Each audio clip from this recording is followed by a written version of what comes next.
Bonjour à tous et bienvenue pour ce Café JDR en compagnie de Radburger. Radburger, c'est la première fois que je vais le dire, mais bienvenue sur la chaîne.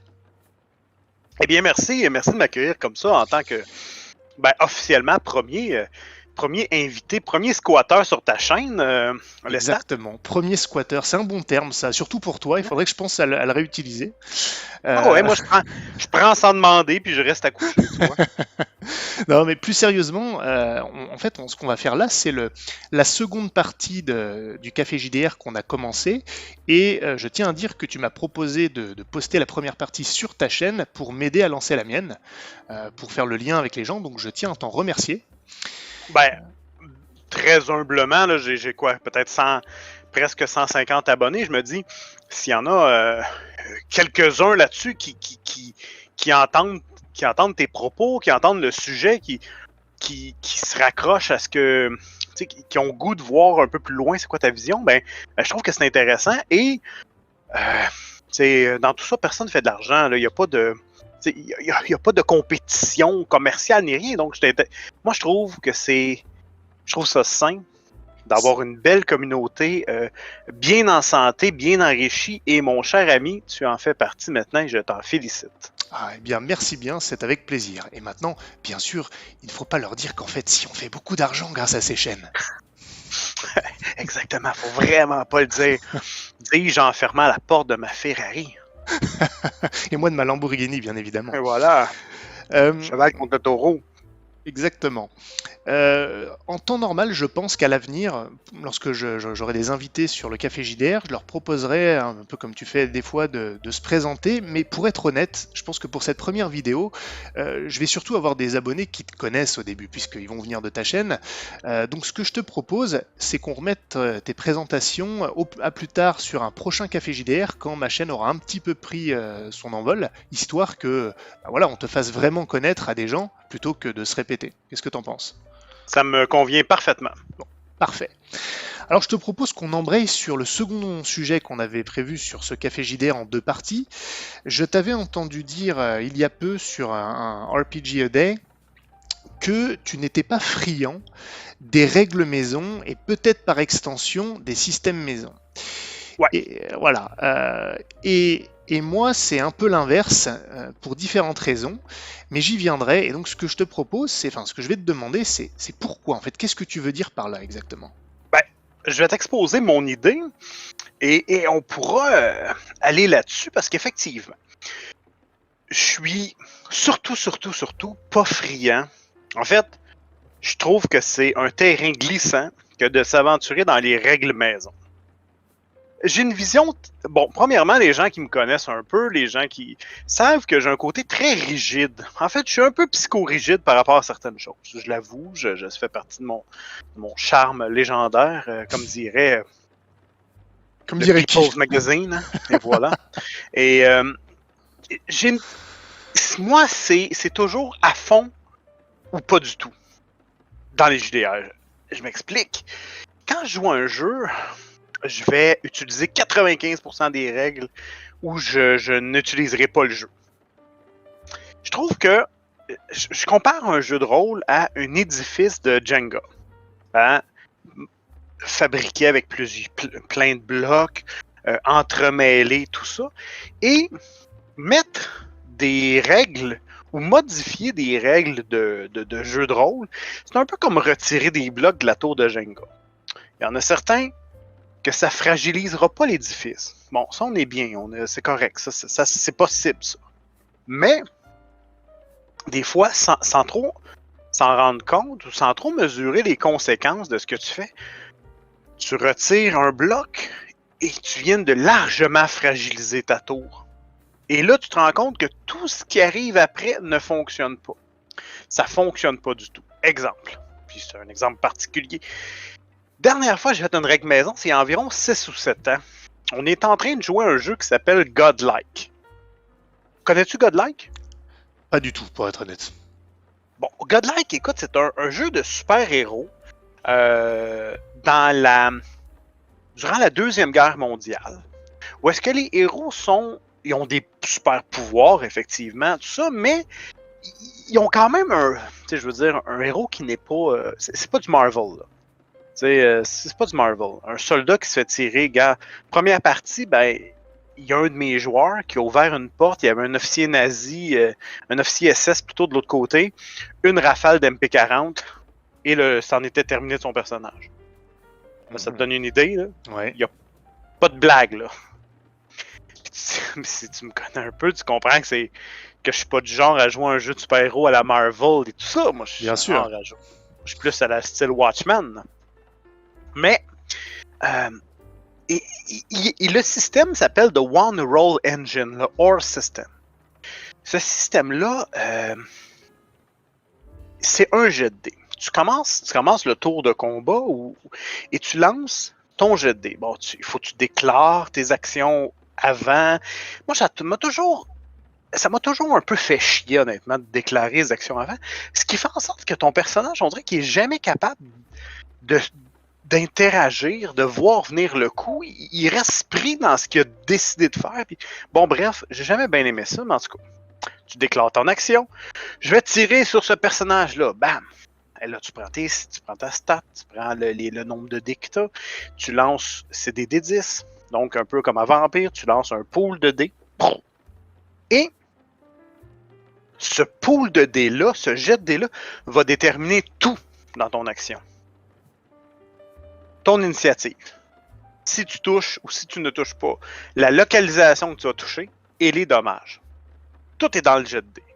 Fait que c'est pour ça qu'il faut que tu gardes tes dés et c'est un système qui fait en sorte que celui qui a le plus de wide, donc celui qui a le plus de... Exemple, si dans ton pool de dés, tu as 3-1, ben 3-1, c'est meilleur que 2-10 si on veut. D'accord. Parce que 3-1, ça a une largeur 3 fois le même dé. Et c'est celui qui a le plus de wide, celui qui a le plus de dés identiques, qui commence l'action. Je détestais ça. Dans la jouabilité, les joueurs déplaçaient leur jet, ils se souvenaient plus des dés qu'il y avait. Ah, ça... Profondément, là, je n'aimais pas ce système-là. Et, à un moment donné, j'ai dit, bon, ok, arrêtez tout ça, là. Là, ce qu'on va faire, c'est simple. On va utiliser un bon jet d'initiative. Ça va être un des 10 plus votre dextérité. Bam! Voilà. Et je venais de retirer une des pièces à la base de la tour de Jenga. Et tu l'as senti après coup? Oh, le senti, écoute, ça fonctionnait plus. Celui qui agit en premier, celui qui a plus de... Et il y a plein de règles qui se basaient, qui déterminaient là-dessus et tout ça. Et a fallu... Et cette modification-là, qui semblait simple au début, a perduré à travers tout le temps. On a été obligé de le... j'ai été obligé de mettre des pansements sur à peu près toutes les règles parce qu'il fallait que je jongle avec cette erreur-là. C'est ça l'idée. Puis j'ai un deuxième exemple, puis après ça, on pourra... je laisserai gérer à Puis ce deuxième exemple-là, je l'ai donné dans un RPGAD, puis avec Christophe de la chaîne Pilule Rouge, puis c'est un exemple frappant. Dans un prochain vidéo sur la chaîne de Pilule Rouge, dans un radio polémique gamer qui s'en vient, il va y avoir une discussion entre moi et un joueur de Pathfinder. Et moi, je démolis Pathfinder, et lui défend Pathfinder. Et à un moment donné, je suis en train de lui dire, sur la table de jeu, avec les figurines, il y a toutes les figurines et tout ça, moi, des jeux, puis c'est un des griefs principaux que j'ai contre Pathfinder, c'est que quand tu prévois ton avancement de personnage, ton évolution de personnage, et que c'est directement basé sur ce que ta figurine va faire sur la map. Donc, tu fais l'avancement de ton personnage par rapport à une carte, par rapport à être bon de façon tactique sur la carte, ça me déplaît vraiment. Je trouve que ça, c'est pas dans l'esprit du jeu de rôle de faire évoluer un personnage et tout ça. Mais bon. Et là, lui, il me répond, ben, moi, nous, on joue presque pas avec la carte, on la laisse de côté, la carte. Je fais, ah, là, tu viens de tomber dans mon piège, dude. Dis-moi une chose. une bonne partie du jeu de Pathfinder, pour ceux qui le connaissent, est basée sur l'interaction sur la carte, sur ce qui va se passer. Plusieurs feats te permettent de faire des choses sur la carte. Donc, si tu enlèves la carte, puis que t'as le personnage, une classe de personnage qui s'appelle l'Inquisiteur. Ben, l'Inquisiteur, là, tous ses pouvoirs, c'est des pouvoirs qui lui permettent de faire du teamwork beaucoup. Donc, le teamwork, c'est des dons qui lui permettent d'interagir avec d'autres personnages, mais en lien sur la carte. Donc, tu viens de complètement affaiblir ce personnage-là en enlevant une règle. Tu viens d'enlever encore une fois un autre bloc de ta tour de Jenga qui en fait tomber d'autres et que tu rends des personnages plus faibles. Dernier exemple qui vient en tête, là, je joue à Donjons et Dragons dans le temps, ça fait longtemps. Et le joueur me dit, on commençait à 3.5. Et le mec me dit, ah non, moi, tous les lanceurs de sorts n'ont pas besoin d'étudier leurs sorts le matin. T'as pas besoin de faire ça, tu choisis quand tu veux tes sorts. Tant que tu l'as dans ta liste, tu le choisis. Moi, je joue un prêtre, je joue un cléric en fait. Et là, c'est un avantage que tu me donnes d'un certain sens, mais ça a tiqué.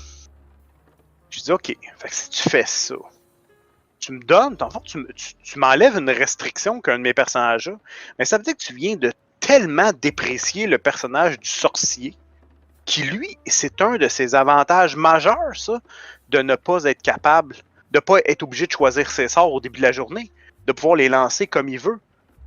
Mais lui, pour ce bonus-là, il y a des restrictions qui viennent avec. Donc, maintenant que tu as enlevé ce pouvoir-là, ce personnage-là, ça sert à quoi de le jouer? Tu vas jouer le magicien parce que lui, il aura plus les inconvénients du magicien, mais en gardant ses avantages. Encore une fois, tu viens d'enlever un bloc dans le tour qui fait s'effondrer. Puis par extension à ça, je suis beaucoup moins réfractaire à des systèmes maison. Quand le système est réellement maison. Je suis réfractaire à des amalgames de règles tirées de d'autres jeux pour faire une espèce de patchwork de système. Ça me dérange. Et c'était mon éditorial pour aujourd'hui. Danny Lapointe, Média 5 TV. J'allais dire, tu noteras que lorsque c'est ma chaîne, je suis beaucoup plus dans l'écoute. T'as vu comme je me suis tenu bien sage à t'écouter, à ne pas t'interrompre, à ne pas polémiquer. T'es contrôlé. C'est incroyable. Mais je te sens bouillir, là. Je te sens que t'es prête à réagir. Alors, pas tant que ça. Figure-toi que je suis assez surpris parce que je pense qu'on va être moins dans l'opposition frontale que dans la première partie du Café JDR. En revanche, ça peut quand même donner lieu à une discussion intéressante. Je vais m'expliquer. Il y a plusieurs choses dans ce que tu as dit. Je t'ai écouté avec attention. Et il y a plusieurs points. Donc je vais essayer moi aussi de t'expliquer ma démarche, parce que en fait tu m'as expliqué ta vision, là, la démarche avec quelques exemples. Je vais essayer de faire de même. Allez. Je suis d'accord avec toi pour l'exemple de la tour de Jenga, pour la métaphore que tu utilises, et le fait qu'en modifiant un aspect d'un jeu, tu peux effectivement le dénaturer et faire s'écrouler l'édifice. Je suis d'accord avec toi. Et d'un point de vue mécanique, je vais même te dire que c'est précisément à cause de ça que je glisse systématiquement vers un système maison, ou en tout cas que j'ai glissé vers un système maison, puisque je te l'ai déjà dit, j'utilise maintenant un système purement maison, qui s'inspire de diverses choses bien sûr, mais c'est un système maison pour mes parties. Et je pense que dans une certaine mesure, j'en suis arrivé à ce système maison par le biais que tu as décrit, par cette histoire de tour de Jenga. Je m'explique. Quand j'ai commencé, je ne me suis pas dit du jour au lendemain, je vais faire un système maison. Jamais je me suis dit ça. Ça a commencé avec Warhammer, où le système de combat ne me convenait pas. J'adorais Warhammer, j'avais aucun problème avec beaucoup de règles dans l'ensemble, mais le système de combat me gênait. Je ne vais pas entrer dans les détails du pourquoi, pas assez mortel. D'ailleurs, je trouve, au passage, une petite parenthèse, en décalage avec ce qui est dit du jeu, en décalage avec le postulat low fantasy, mortel, violent, sale du jeu, parce qu'en fait, avec les points de blessure, les combats duraient vachement longtemps et c'était pas si mortel. Et puis beaucoup de passes d'armes, c'était pas des passes d'armes à l'époque, mais qui pouvaient ne servir à rien, qui maintenaient le statu quo. Bon, je ne vais pas rentrer dans le détail de mon système, mais c'est ça qui m'a fait penser à modifier les règles de combat et à commencer à réfléchir. Et la première modification que j'ai faite, et je t'assure que je ne raconte pas d'histoire, j'ai créé, enfin du moins le pensais-je, le système de passe d'armes qu'on retrouve aussi à Brigandine. Et je ne connaissais pas Brigandine à l'époque, donc quelle ne fut pas ma stupeur, mais également mon plaisir en découvrant Brigandine bien plus tard. Je me suis dit, je ne suis pas un fou isolé, mais j'ai commencé par ça. Et effectivement, on se rend compte qu'en enlevant une pierre à l'édifice, après c'est un engrenage. Soit parce que, de mon côté, une fois que j'ai modifié un truc, j'ai envie d'en modifier d'autres, ça c'est une question de pulsion que je peux avoir, de personnalisation, mais également parce que ça peut créer des déséquilibres dans les carrières ou que sais-je, effectivement. Et donc, à cause de ça, je commence à me dire, ah oui, donc il faut que je corrige ça, ce déséquilibre. Et donc je personnalise à nouveau. Puis après, je me dis, ah non, mais ça crée un autre décalage. Et ainsi de suite. Jusqu'à un moment où je ne reconnais plus le système du jeu et je me dis, en fait, ça sert plus à rien de jouer à Warhammer. Donc exactement ce que tu as dit, tu as même parlé un moment dans un RPG A Day, tu as comparé à l'achat d'une voiture, tu dis si tu changes les roues, le châssis, la carrosserie, le moteur et l'électronique à l'intérieur, c'est plus la même voiture du tout. À quoi bon? Eh bien, tu as raison. Tu as raison et c'est ça qui a donné lieu à la décision de faire un système perso. Mais d'un autre côté, si je n'étais pas tombé dans ce piège, je n'aurais jamais créé mon système perso qui maintenant me contente parfaitement. Donc c'est ce glissement, ce piège, cette personnalisation. On commence avec un système, on a un noyau, on a un système qui nous inspire, on a sans doute un univers derrière qui nous inspire et ça sera mon deuxième point. Et tu pourras pas m'interrompre parce que je t'ai pas interrompu avant. Mais c'est pas ma chaîne, moi je fais ce que je veux. Le vicieux. Et du coup, tu vois, je te donne crédit sur cette analyse de ce que ça peut engendrer de modifier une chose, et j'en ai été entre guillemets victime, mais ça m'a fait réfléchir, je suis parti d'une base grâce à ça, plutôt que de dire je pars de zéro pour un système. Et tout ça, je pratiquais bien sûr dans les parties, et je voyais ce qui marchait pas, et ça m'a aidé jusqu'au moment où, ok, c'était plus reconnaissable, et j'ai fait un système maison. Alors je vais passer tous les détails du fait que je suis aussi repassé par le monde des ténèbres, et j'ai fait un mix des systèmes, enfin bref, on passera là-dessus. Et donc ça c'est la question mécanique. Maintenant il y a autre chose. Donc je te donne crédit là-dessus, mais je dis que ça peut servir justement à donner un bon système maison. Ensuite, moi je pense, et à mon avis tu le penses aussi, que le système est pratiquement indissociable de l'univers et de l'ambiance que l'on veut véhiculer. Ça clairement. Ça c'est clair. Et chez moi, les deux choses sont intimement liées, et tu vois, je vais te donner ce qui s'est passé en parallèle de la création de ce système, toujours à Warhammer. Mais là, je ne vais pas parler système pendant un instant. Je jouais à Warhammer, j'adore cet univers, il m'inspirait, j'ai même fait des campagnes là-dessus, génial. Puis à un moment, je sens ma pulsion créatrice, je dis ouais, dans cet univers-là, bon, tel truc m'intéresse moins, du coup je vais l'écarter, puis je vais ajouter un petit quelque chose à l'univers. Oh, voilà, ça reste du Warhammer. Et ainsi de suite. Et s'en vient le même engrenage de modification, non pas par arrogance ou autre, et on pourrait y revenir, j'ai un joueur qui m'avait fait la réflexion d'ailleurs, mais je commence à modifier l'univers. Jusqu'à un moment où je me dis, ah c'est plus du Warhammer, à quoi bon? Et j'en suis venu à créer mon univers perso. Donc cette pulsion en fait, c'est même pas une pulsion, c'est que j'ai une vision dans le jeu de rôle de ce que je veux produire en tant que maître du jeu pour mes joueurs et pour mon plaisir. Et ça vaut à la fois pour le système et pour l'univers. Et je dirais même que c'est ma vision de l'univers qui a ensuite engendré les modifications de règles que j'effectuais sur Warhammer. Je disais, je voulais quelque chose un peu de plus réaliste que Warhammer, notamment dans les combats, quelque chose d'encore plus sale, qui pouvait imiter un peu plus la réalité, toute proportion gardée. Et le système de combat de Warhammer, finalement, ne correspondait pas à cette vision. Et donc les deux, univers, système, ont évolué en même temps à travers des ajouts d'univers ou d'éléments et des ajouts de règles maison, jusqu'à donner en parallèle un univers perso et un système maison. Il y a eu un glissement dans les deux pour que le système puisse correspondre à la vision que j'avais. Donc, et je conclurai là-dessus, pour commencer en tout cas, je te laisserai la main. Je suis d'accord avec toi que en changeant le système d'un jeu, en fait, ce n'est plus le même jeu. Et si on garde l'univers exact d'un jeu en changeant le système, là, il peut y avoir un décalage problématique. Dans mon cas, les deux évoluent en même temps, et finalement, je quitte le jeu. Et on en arrive au point où j'en suis maintenant, c'est vrai que je ne joue plus dans les jeux officiels. Est-ce que tu Ben, comprends ma démarche? tout à fait, je la comprends. Puis je vais aller un peu plus loin. Tu sais, je pense que, vois-tu, je pense que c'est complètement légitime ce que tu as fait. Parfaitement légitime. On pourra un jour faire peut-être un petit aparté, ou on le fera tout à l'heure, un petit aparté sur les jeux génériques, là, les systèmes de jeux génériques, là, pour Ouais. lesquels je suis très mitigé. Mhm. Mais bon, les systèmes maison, tous les jeux de rôle ont débuté avec un système maison. Hein, Oui. je veux dire, il fallait que ça commence à quelque part. Il y a des gens qui ont commencé à faire des tests avec des dés, puis ça a sorti. Je pense que tout a un début et que c'est quelque chose qu'on peaufine avec le temps et que ça devient quand même jouable, viable et tout et tout. Ça, je suis 100% d'accord.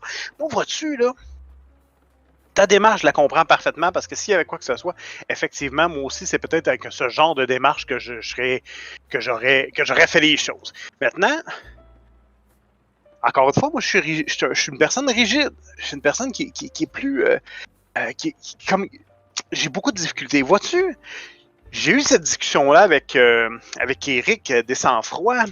Moi, vois-tu, l'univers de Babel, je trouve qu'il est très inspirant, mais pour moi, pour jouer à l'intérieur, j'ai aucun problème, mais ça me dérangerait de l'avoir créé parce qu'il y a un peu des deux. Je m'explique. Il y a du inventé, il y a du perso, il y a des trucs personnels, et il est venu glisser des éléments de différentes inspirations en gardant le nom. Je sais pas si tu me suis. Ah oui, oui, si, je vois ce que tu veux dire. Dans un cas où est-ce que on joue dans un monde inventé et qu'il y a des gens, des Fernés qui viennent des îles de fer, ils nous inspirent ce peuple-là, pas de problème, mais moi j'aurais changé le nom. Parce que ça a tendance à pas à m'agresser, mais ça me change, ça me déconcentre un peu du but, parce que ça me ramène directement dans Game of Thrones, et on n'est pas en train de jouer à Game of Thrones. On n'est pas dans cet univers-là, on est dans un univers mitoyen. C'est un peu la même chose avec les règles de jeu. Quand on arrive avec des règles qui sont calquées sur d'autres jeux, et là, il faut faire attention, là, je parle pas d'un système, tu sais, que exemple, on prend une compétence, stat plus compétence, je veux dire, c'est pas quelque chose de relié à un seul jeu. Il y en a dans plein de jeux, là, des pools de stats plus compétences, là, on est là-dedans. Mais lorsqu'on arrive avec des règles, un patchwork, comme je t'expliquais tout à l'heure, de règles qui viennent de plusieurs jeux différents, et que c'est ce que j'ai vu, moi, dans les systèmes, que souvent, ce qu'on vient voir, c'est que c'est mal calibré d'un certain sens. Et là, on arrive avec des règles qui sont là, soit un peu bancales, soit un peu inutiles, soit un peu bancales, pas inutiles, mais pas assez présentes qu'à un moment donné, tu te demandes pourquoi exactement ça a été mis là, tu sais. Ou des trucs comme ça. L'exemple que je peux te donner, c'est le système d'archétype à Brigandine, tiens. Tu sais, le système d'archétype avec les animaux et Ouais, tout ça, ouais. je trouve que ça marche parfaitement dans du médiéval. Je dis pas juste du low ou dark fantasy, mais dans du médiéval. Je vois mal importer ce système-là dans du cyberpunk. J'ai l'impression qu'on respecte pas le thème. Je sais pas si tu me suis. Si, complètement. Complètement. Pourtant, utiliser un même système et le modifier, le designer pour qu'il vienne respecter le cyberpunk, mettons dire, au lieu d'être des animaux, mais on peut dire des couleurs, tiens. À tout ton personnage, C'est quoi sa teinte? Ah, ben moi, j'ai une teinte rouge. Ça veut dire quoi? Ça veut dire ben, que t'es une personne bouillant, agressif, passionné, qui... Ah, ok, parfait. Bon, vois-tu, avec un système chromatique, ben, on vient se rapprocher un peu plus du cyberpunk. Puis encore là, je viens de te sortir ça de mon chapeau, mais ça peut être autre chose que ça. Vois-tu, je viens d'amener une règle, j'ai adapté un concept de jeu, et là, il faut vraiment qu'il y ait un impact sur la partie. Pas que ça soit juste une bonne idée que j'ai vue dans un jeu, puis je l'ai importé dans le mien, puis que ça touche plus ou moins le reste du jeu. Ouais. Ça va faire du bien un petit peu par rapport à la première partie parce que je pense qu'on va moins se battre aujourd'hui. Mais c'est bien pour une première vidéo, tu vois, c'est pour un premier café JDR sur ma chaîne. Comme ça, j'ai l'air d'un gars sympa et ça peut attirer un peu plus. Toi aussi, tu as l'air un peu plus doux, tu vois. On roule cool là, c'est bien. Hein. Ah, ok, ben oui, c'est bien, c'est bien. On trouvera un autre sujet sur lequel s'arracher la gueule. Je pense que ça devrait être facile. Bon, pour moi, il y a trois choses dans tout ce que tu as dit. Il y a trois sujets, ça va faire rire. D'ailleurs, premier sujet, il y a des sang-froid. Je voudrais répondre, parce que j'ai une parenthèse à faire là-dessus. Okay. Enfin, là-dessus, sur lui, sur cette personne, il s'agit d'une personne. Quoique, parfois, on se pose la question. Non, je suis pas certain de ça. Ouais, c'est vrai que on peut se poser la question. Bon, il y a ça, ça sera ma parenthèse. Ensuite, il y a ton argument sur le fait que t'aimes pas trop quand c'est hybride justement, oui, on reconnaît plus trop le jeu, c'est un peu le cul entre deux chaises, si je peux me permettre l'expression. Ouais. Ça, je vais revenir dessus parce que pour le coup, je suis entièrement d'accord. Et puis, tu as ton troisième élément où là, on sent que t'es en train de partir sur la critique du système générique quand même, je le sens bien, le système qui doit correspondre parfaitement à l'univers, donc il y a les trois points. Ça, le système générique, comme je te propose qu'on finisse avec ça, parce qu'inévitablement, on va rentrer dans le système d'Ozmatter avec ça. Sans aucun doute. On fera ça comme conclusion, ça permettra d'ouvrir plus tard sur d'autres choses. Donc la première réponse que je te ferai, c'est une petite parenthèse sur Des Sang-Froid. C'est marrant que tu en parles parce que j'ai noté dans un coin de faire un café JDR avec vous deux, parce que depuis que je suis dans cette chorale de JDR, comme tu dis, c'est deux personnalités qui me marquent d'un point de vue professionnel, au sens jeu de rôle, hein, professionnel au sens jeu de rôle, parce que, je vais le dire ici, je vais le poser, j'ai beaucoup de similitudes avec toi sur la mise en scène, mais moins sur le côté préparation scénaristique. Et avec des sang-froid, Eric, avec qui je parle beaucoup aussi, je suis je vais pas dire en osmose, mais au niveau de la préparation scénaristique derrière, mais beaucoup moins sur la mise en scène ensuite. Donc avec vous, je croise un peu les effluves, qu'on prenne la référence qui pourra, mais c'est pour ça que c'est intéressant, et c'est vrai que des sang-froid, il a dans la mise en scène ce que tu décrivais, le côté je vais m'inspirer à plusieurs endroits et je vais le montrer, je vais l'assumer. Il a ce côté-là. Et pour le coup, côté mise en scène, moi je serais plus proche de toi. Et c'est vrai que si on bascule cette logique, et donc je ferme la parenthèse sur le système, moi aussi, je préfère ne pas voir les références dans un système. Je veux pas voir que, ah oui, ça c'est repris exactement de tel jeu de rôle, ça c'est repris d'un autre. Un œil connaisseur va le reconnaître, mais il faut pas que ça saute aux yeux. Et moi, quand j'ai développé mon système perso, au début, c'est vrai que je me suis inspiré de plusieurs systèmes et j'ai commencé à rajouter des trucs. Et ça pouvait être bancal, c'est inévitable au départ d'un système perso. Et c'est à force de tests dans les parties que je me rendais compte, ah, ok, ça va plus, etc. Et on commence un peu à polir le tout. Et à la fin, même si, je le répète, un connaisseur va reconnaître les inspirations, ah oui, tiens, ça c'est de tel jeu, d'accord. Mais après, il y a une telle, comment dire, harmonie, si j'ose dire, dans le système, qu'il commence à se noyauter et il ne fait plus qu'un. Et on se dit, oui, ok, on reconnaît les sources d'inspiration, mais ce n'est plus un patchwork. Tu te l'es accaparé dans ton monde en lui donnant ta saveur, ta couleur et tout ça. C'est ça, c'est exactement ça. Mais ça ne se fait pas en claquant des doigts. Et au début, quand j'ai commencé à faire ça, j'avoue que j'avais pas la prétention, mais peut-être si, de penser que dès le premier coup, ça marcherait. Et en fait, non, j'ai dû plusieurs fois le modifier. D'ailleurs, un petit sujet qu'on peut aborder, c'est quand on fait ça, quel est l'impact sur les joueurs derrière? Comment ils réagissent aux modifications constantes du système à travers les parties? Ça, c'est un sujet que j'ai vécu, moi. Parce que oui, quand là, pour le coup, je vais peut-être même aller contre la thèse que je pensais avoir au début du Café JDR, c'est que s'engager dans des règles maison et ensuite, a fortiori dans un système perso, ça a un impact sur les joueurs qui vont devoir s'adapter à chaque fois à cette Ouais. nouveauté. Et ça peut être un point négatif. Moi, j'ai un joueur avec qui je discute beaucoup.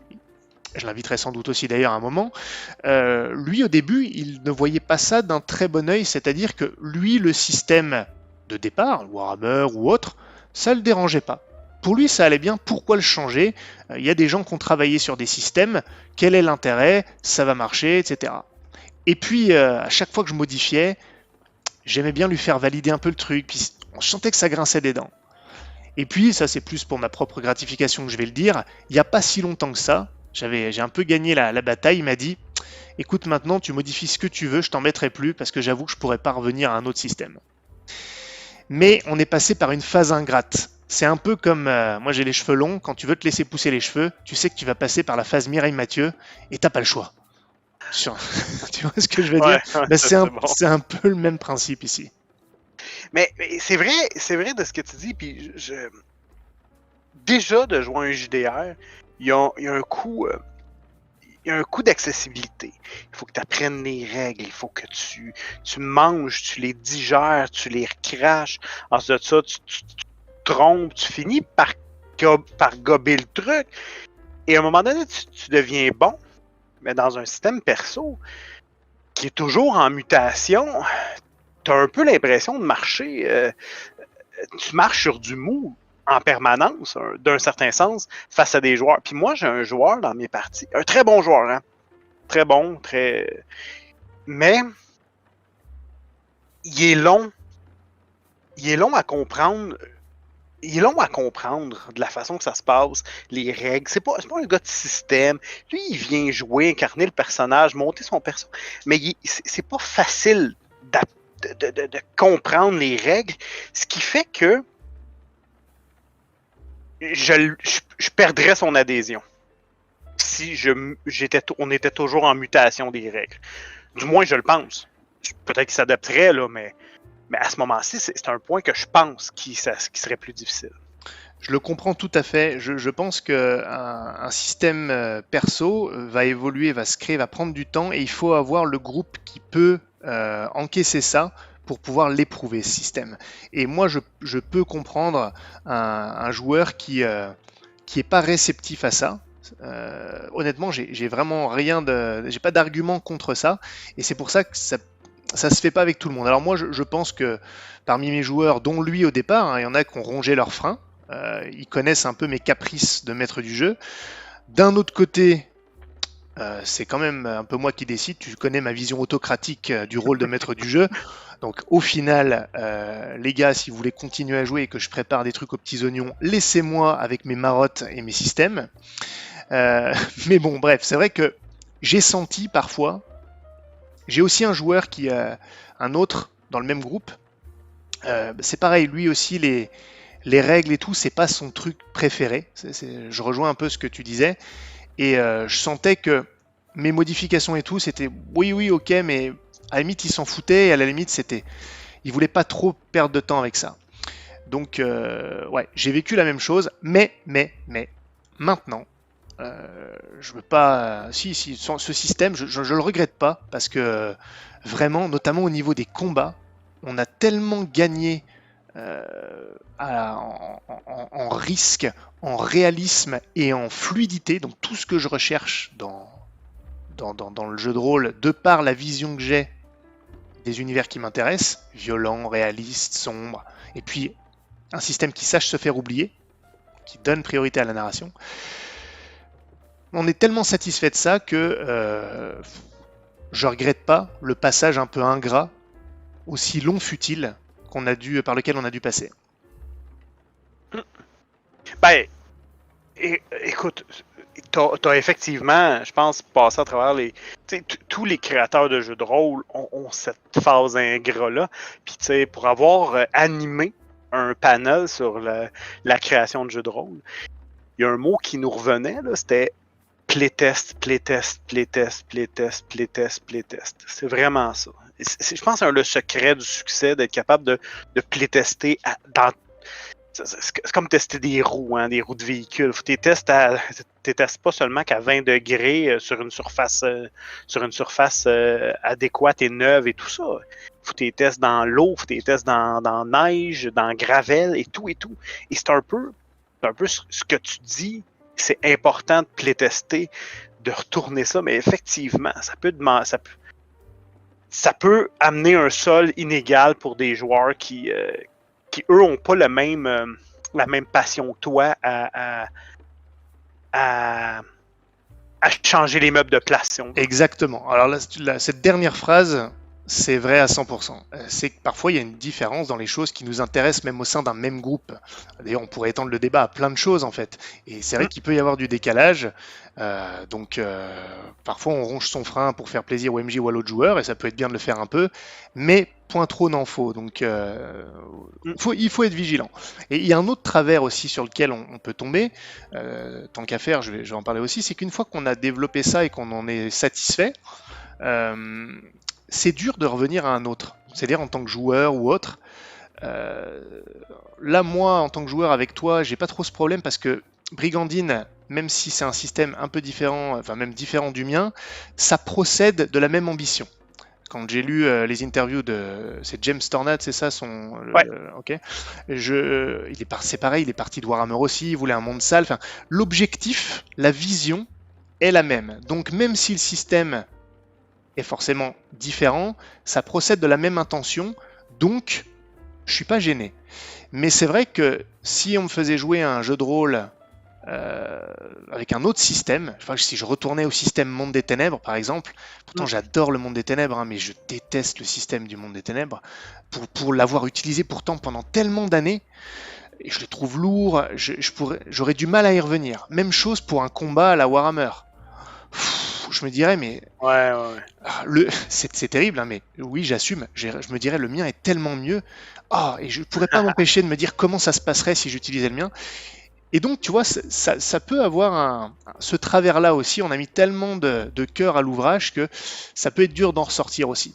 Ce qui peut parfois être négatif et troubler un peu l'expérience qu'on pourrait avoir en tant que joueur à une autre table. Sais-tu ce que je me rends compte? Tu me parles du Monde des Ténèbres, là, et il y a une chose qui me vient en tête. J'ai l'impression que les gens qui me disent que c'est leur système préféré, le système qu'ils adorent et tout ça, c'est souvent des gens qui aiment beaucoup jouer à Vampire, l'univers et tout ça. Et je me demande à quel point, des fois, l'amour du contexte de jeu se mélange avec l'amour du système, parce que ce système-là est pas rien de fabuleux, est loin d'être fantastique. En fait, même c'est un peu la même chose que beaucoup d'autres systèmes. Un pool de dés, former des caractéristiques puis de la compétence, puis on roule, puis ça prend des succès. Il n'y a rien de... Il n'y a pas de quoi fouetter un carcajou, là. Non, mais c'est clair. Moi, je suis assez d'accord avec toi. Et pour l'avoir vécu aussi, je te dis, le Monde des Ténèbres, c'est un de mes univers officiels préférés. On va être clair. Alors, plutôt la deuxième édition. Je sais que c'est assez étonnant, mais c'est vrai que la deuxième édition, je parle de Le Monde des Ténèbres 2. Ouais, les Chroniques des Ténèbres. Voilà, les Chroniques des Ténèbres. Et encore, à l'époque, quand j'ai commencé, ça s'appelait pas encore comme ça. Ouais. Ça s'appelait vraiment Le Monde des Ténèbres 2. Parce que même si j'ai pas 115 ans comme toi, je suis suffisamment vieux pour me souvenir de ça. Au début, ils l'appelaient, tu te souviens-tu, ils ont rajouté une appellation. C'était le Monde des Ténèbres. Après ça, ils l'ont appelé c'est NWOD, le New World of Darkness. Voilà. Et là, finalement, ils ont changé Chronique des Ténèbres. Ouais, exactement. Bon, c'est vrai que c'est un univers que j'ai adoré, et pendant longtemps, j'ai joué avec ce système. Et c'est vrai que je me suis jamais posé la question de me dire c'est un mauvais système, j'utilisais celui-là, je le trouvais même bien en fait. D'ailleurs, le système New World of Darkness, justement, je l'avais trouvé excellent parce que il réduisait le nombre de jets par rapport au système de l'ancien Monde des Ténèbres. Et j'avais été biaisé par cette amélioration. D'ailleurs, d'aucuns diront que c'était pas une amélioration, mais peu importe. Moi, j'avais aimé, et donc je m'étais dit, progression totale, système génial. Et je suis resté pendant des années avec ça. Et paradoxalement, c'est bizarre des fois le jeu de rôle, paradoxalement, c'est l'évolution de mon système, de mes règles maison à Warhammer, mes intentions à Warhammer, qui ont en fait, qui ont après m'ont un peu coupé le plaisir au monde des ténèbres, où je me suis dit, ah ben merde, il y a les mêmes problèmes. C'est tout aussi irréaliste, c'est tout aussi lourd, même si c'est pas les mêmes règles. Et finalement, j'ai aussi commencé à personnaliser des règles du monde des ténèbres, d'ailleurs des règles mécaniques, mais aussi des règles de l'univers, au sens de la nature vampirique, j'ai aussi personnalisé ça. Et finalement, c'est les règles maison à Warhammer et les règles maison à Vampire, je sais que c'est très bizarre, qui finalement se sont rencontrés pour former la base de mon système perso. Tu vois, c'est un cheminement assez étrange quand même. Ben, tout à fait. Et effectivement, écoute, moi, je vais te dire, vu que je fête mon 116e anniversaire cette année, comme tu dis, à l'époque, c'est quand même un bon bout, là, début de 99, 2000, en tout cas, qui ont amené la 3e édition de Donjons et Dragons, et que là, tu tirais la nappe sur plus de 10 ans de suppléments, de milliers de parties, tout ça. Et il y a eu le même système de braquement d'une bonne partie de la population rôliste qui ont dit non, moi j'embarque pas dans ce système-là, 3e édition, sans le connaître. Pourtant, on va se le dire, là, je sais pas si tu as déjà joué à Donjons et Dragons avancé 2e édition. Non. C'est un foutoir complet.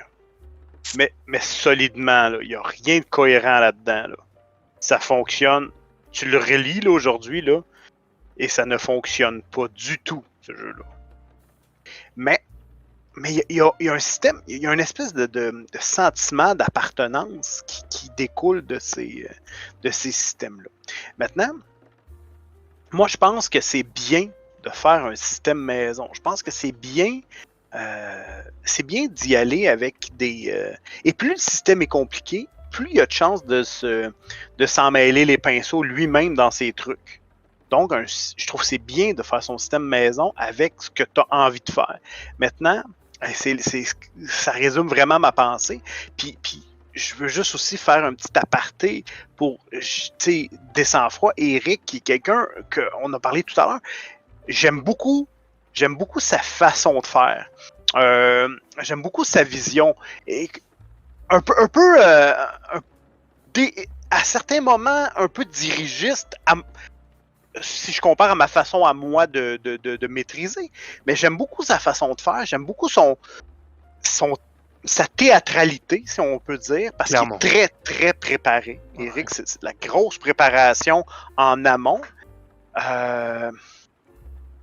Mais moi, je suis pas là pour juger. Hein. Moi, je donne mon impression. Et effectivement, jouer dans une de ces parties, Eric, c'est un plaisir. Ça l'a toujours été. Là, c'est un plaisir de jouer avec lui. Et par rapport à son monde, la façon qu'il l'a orchestré avec les îles de fer, avec un patchwork de ce qu'on connaît, moi, y jouer, ça me pose pas de problème.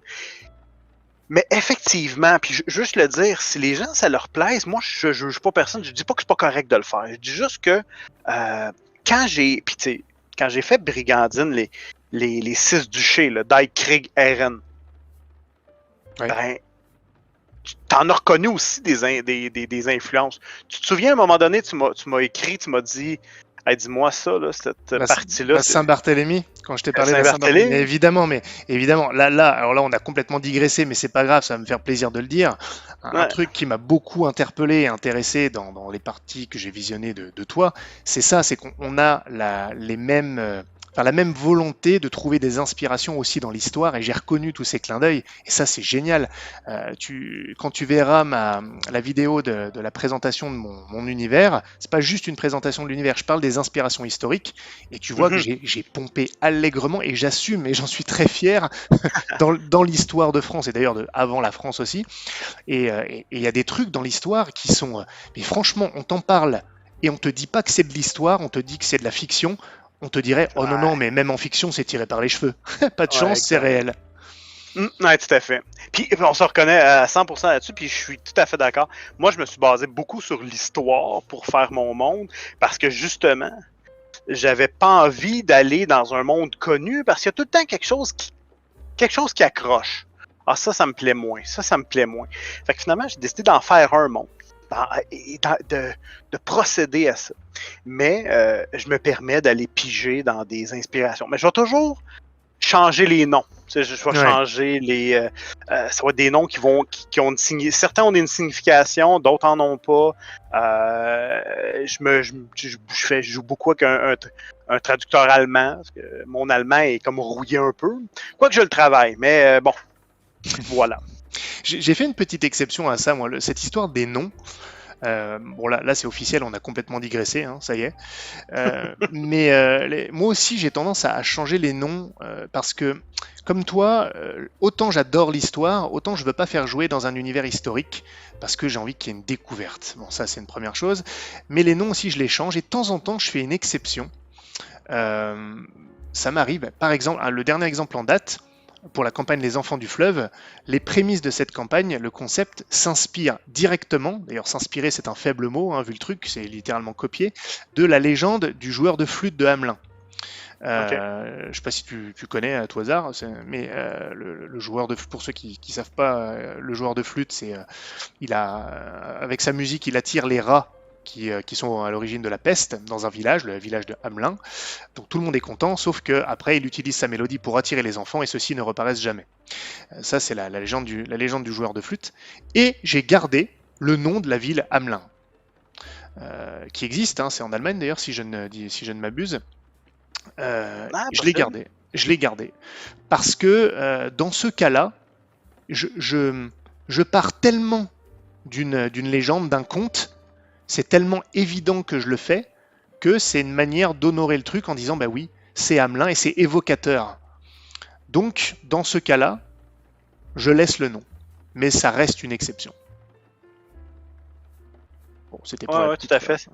Oui, c'est en Allemagne, t'as raison, effectivement. J'ai toujours raison, il faut que tu le saches. Ah, voilà.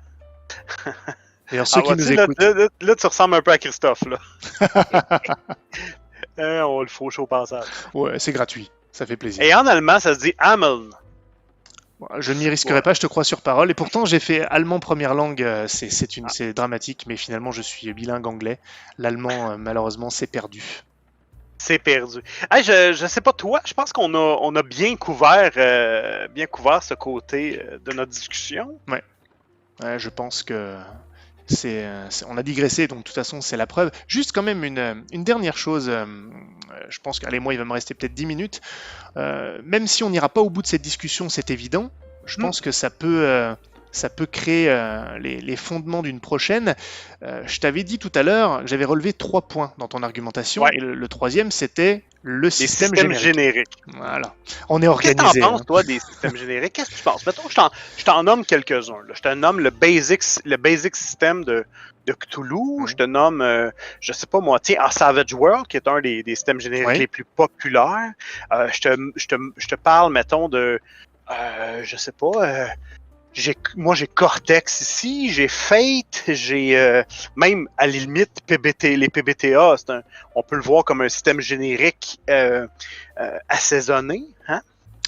Alors, c'est une réponse, c'est difficile parce que je suis comme toi dans le sens où je commence à connaître un peu tes opinions sur le fait qu'un système générique, il peut fonctionner pour plusieurs choses. Je pense qu'un système peut réussir à être bon pour plusieurs types d'univers, c'est vrai, mais pas autant que ce que le système générique prétend. Effectivement, un Savage World, je crois que c'est Savage World qui est un petit peu héroïque quand même. Enfin, il y a une Ouais. notion de voilà.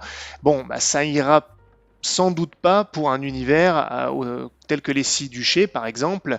Il y a un moment, ça pourra peut-être fonctionner parfois, mais il y a un moment où il y a un truc qui ira pas. Le basic system de Cthulhu, c'est vrai qu'il est très simple. Je pense qu'on peut l'utiliser pour beaucoup de choses, mais dans du médiéval fantastique où il y a quand même des combats et on veut qu'il y ait un petit peu de crunch quand même dans les combats, un petit peu, ben, ça peut être ok, bon, on l'utilise, mais ça va pas être le plus adapté. Donc, pour moi, c'est pas les systèmes génériques ne peuvent pas répondre à tout. Ça c'est clair. Que ce soit en termes de ton, d'atmosphère, ou même de ce qu'on recherche, ou même d'époque, l'époque à laquelle on joue dans un jeu, ça franchement ça a un impact. Donc ça c'est la première partie de ma réponse. Maintenant, je vais revenir à mon cas. Quand tu es quelqu'un comme moi qui ne, en tant que maître du jeu, encore une fois, joueur, je peux jouer à tout, mais en tant que maître du jeu, j'ai j'ai toujours, quel que soit le jeu, que ce soit du vampire, ma version de vampire, les royaumes Sélonites, donc mon univers low fantasy, l'occulte contemporain, tu vois, c'est des genres différents, et pourtant, ils ont tous cette même vision de un minimum de réalisme, un système qui sait se faire discret, et puis un petit peu de crunch dans les combats quand même. Donc même si c'est des choses différentes, eh bien, le système que j'ai créé permet de répondre à tout ça, mais sont toujours nécessaires quand même des petits ajouts, des petits changements pour coller.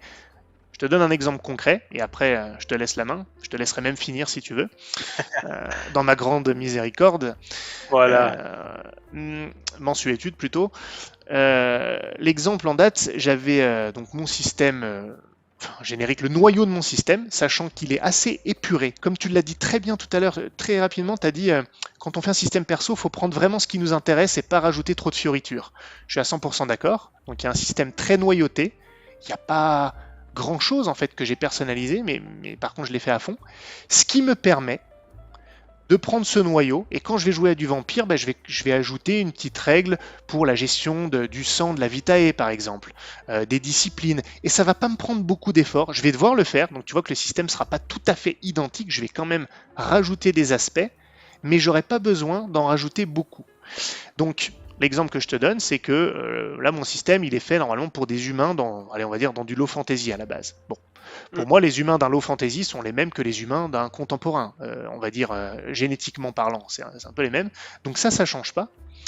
C'est un système très violent, et on va me dire, ouais, mais si tu joues des vampires, si c'est un système trop violent, ton vampire il peut mourir en un coup, du coup il n'y a pas le sentiment de puissance, ça n'a pas de sens. Eh bien c'est vrai, mais je vais quand même garder la base construite autour des humains, et booster ou rajouter des règles de vampires pour bien montrer justement la différence qu'il y a entre un vampire et un humain dans le système. Et ça a encore plus d'impact que quand le système, j'ai envie de dire, il est pensé pour des vampires. Il est pensé pour des humains, mais avec un aspect vampirique derrière, bien corsé, pour montrer des différences, avec peut-être même des règles qui sont différentes pour les uns et pour les autres, une ou deux seulement. Et ça marche bien. Oui, sûrement que ça marche bien. Sûrement que ça marche bien. Maintenant, on reprend, mettons, Cthulhu. Si on parle de Cthulhu, l'appel de Cthulhu, qu'est-ce qui fait que Cthulhu est Cthulhu? C'est un système qui te tient vulnérable, qui s'assure que tu seras jamais une bête, qui s'assure que tu vas utiliser n'importe quel autre moyen avant de te battre contre un profond. Hein, on est d'accord là-dessus, je pense. On est d'accord. C'est super. Mais si je décide, puis tu sais, comme on dit, tu prends Cthulhu et t'adaptes, et je me dis, moi, j'ai envie de jouer à du super-héros à la Marvel. Je veux des combats comme Hulk et Thor et tout ça, et que je m'en vais me chercher un système comme Cthulhu. Il va falloir que je mette une... Là, il y en a, je pense qu'il y en a un, là, c'est Sentinel quelque chose, ou Centauri Guardian, je me souviens plus du Silver. En tout cas, il y a un jeu de super-héros fait avec le système Basic Roleplaying. Mais l'idée en arrière de ça, c'est juste de dire, tu as un jeu présentement qui marche extrêmement bien pour te faire sentir vulnérable en tant qu'humain. Maintenant, je suis pas d'accord avec une chose que tu as dit, quand tu as dit jouer des humains dans du contemporain ou jouer des humains dans du low et dark fantasy, c'est un peu la même chose. Ça dépend de qu'est-ce que tu veux émuler comme canon esthétique.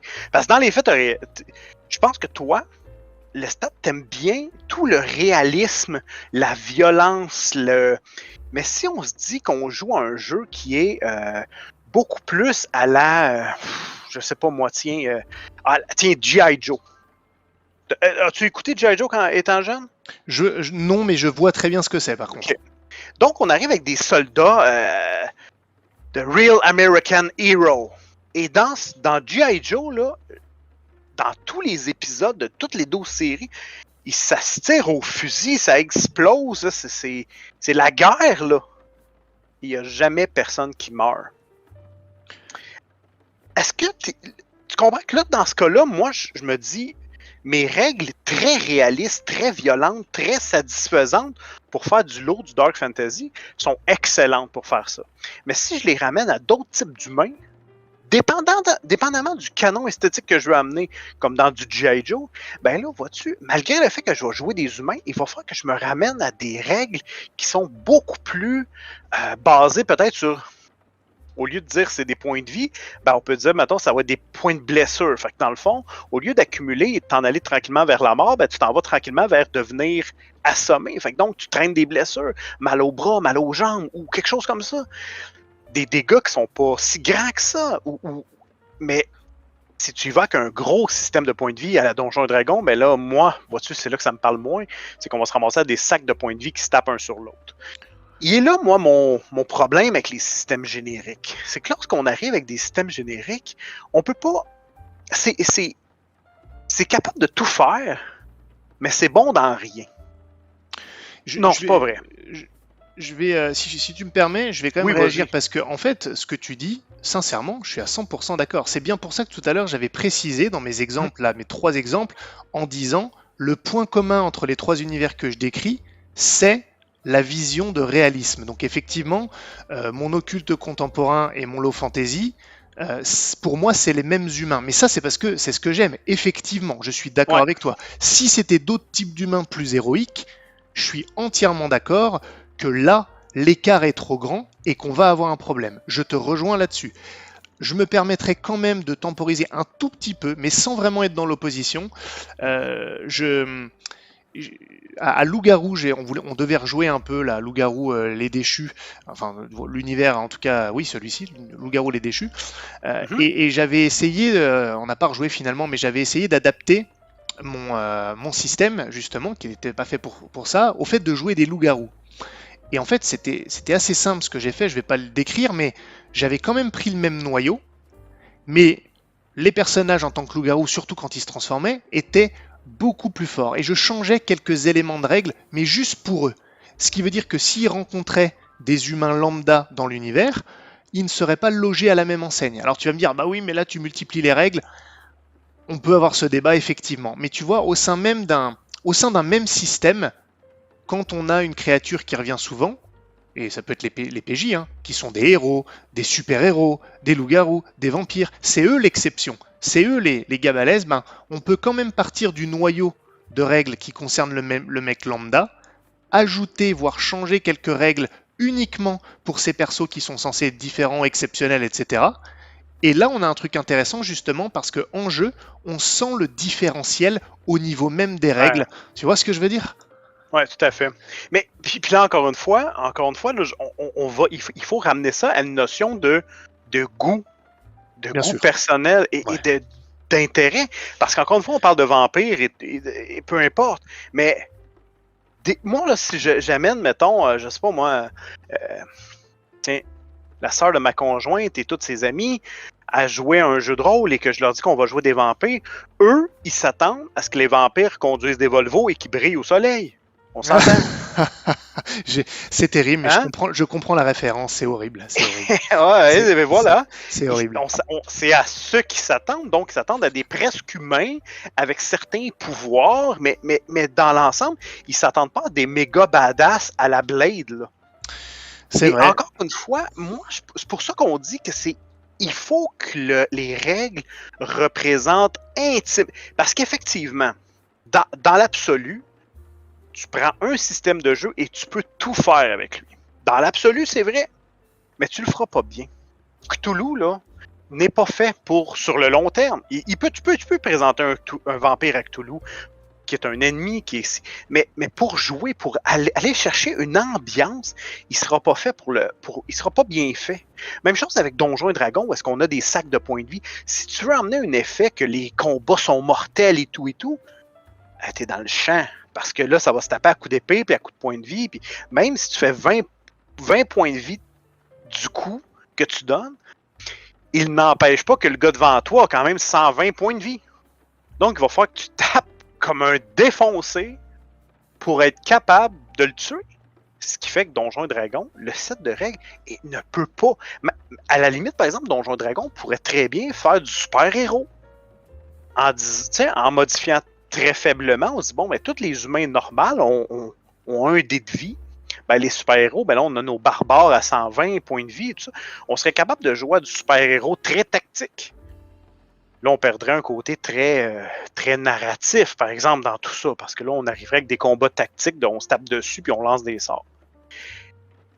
Moi, c'est le cœur de mon argumentaire, c'est que lorsqu'on arrive, puis là, j'essaie de trouver une règle très, très imbriquée dans les règles de fonctionnement du jeu. Tiens, hier, on en parlait. Si on parlait des jeux traditionnels, on parlait des jeux où est-ce que le roleplay et le social entre deux personnages sont implémentés dans les règles du jeu, quand on parlait d'Apocalypse. Ben, c'est un peu ce genre de système-là, moi, que je veux voir jouer. Je veux que dans les règles même du jeu, je ressente... Regarde, tiens, je te donne un exemple. Vois-tu, à Brigandine, si tu ne... On y revient toujours. Si tu ne fais pas de premiers soins sur tes blessures ou quoi que ce soit, ben, tu ne regagneras pas le point de vie pour une nuit. Pourquoi? Parce que tu vas faire de la fièvre, parce que ça va s'enfler, parce que ça va s'infecter. Et ça va exactement dans le canon esthétique que je veux aller. Une plaie s'infecte, tu passes la nuit en sueur pendant que tes amis défendent le campement contre des loups affamés dans une forêt où il y a un pied de neige puis que le gel risque de vous tuer. C'est ça le canon. Donc ma règle va directement en ligne droite avec le canon esthétique que je veux amener. Et franchement, Radburger, je te propose qu'on arrête sur ces derniers mots parce qu'ils m'ont fait vibrer. Ils m'ont fait vibrer, ils m'ont mis en émoi. Voilà. Tant de violence, tant de cruauté. Donc je pense que c'est de très bons mots pour conclure ce café JDR dans la paix et le bonheur. Voilà. C'était relativement mollo aujourd'hui. Oui, c'est vrai. C'était doux, comme je le disais en amont. Mais tant mieux pour une première comme ça. On s'écharpera plus tard. Et puis en plus, on a une partie cette semaine et je sais que ça va vraiment être violent. Alors heureusement qu'on commence par quelque chose d'un peu plus sympa. Voilà, ben oui. Et de toute façon, on a beau dire qu'on est des gros méchants, mais dans le fond, hein, toi puis moi, force est d'admettre qu'on a beaucoup de similarités dans nos goûts. Ouais, ça c'est clair. Dans ce qu'on aime jouer. Ouais. Fait que donc, je pense qu'effectivement, ça, disons-le de cette façon-là, mais ça lubrifie la discussion. Oh là, je vais dire que je suis censé aller dormir après ça. C'est impossible. Voilà. Bon, en tout cas, je te remercie beaucoup d'avoir participé à ce premier Café JDR sur la chaîne Lestat JDR. Quant à ceux qui nous ont écoutés, qui nous écouteront, j'espère que ça vous a plu. Si c'est le cas, évidemment, n'hésitez pas à vous inscrire. Et surtout, je pense que je le répéterai régulièrement, n'hésitez pas à commenter, à y aller de votre propre opinion, même si ça va à l'encontre complètement de ce que vous avez entendu. C'est une chaîne où on peut avoir des idées opposées et en débattre. Et puis, qui sait, peut-être qu'un jour, on aura l'occasion de discuter ensemble autour d'un bon café. Merci à tous. Un bon café JDA.